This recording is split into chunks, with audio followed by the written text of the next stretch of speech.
तोशाखाना फौजदारी कार्रवाई का केस काबिल समाअत करार देने का सेशन कोर्ट का फैसला कलादम। इस्लामाबाद हाई कोर्ट का सेशन कोर्ट को दरख्वास्त गुजार को दोबारा सुनकर फैसला करने का हुक्म। केस दूसरी अदालत मुंतकिल करने की दरख्वास्त मुस्तरद।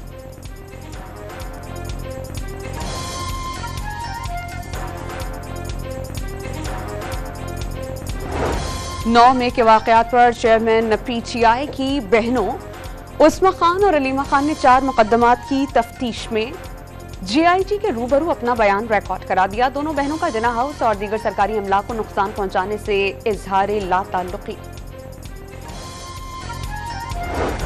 और वज़ीर दाखिला राना सनाउल्लाह का इराक के शहर नजफ और करबला का दौरा। राना सनाउल्लाह ने हजरत अली, हजरत इमाम हुसैन और हजरत अब्बास के रोजे पर हाजिरी दी।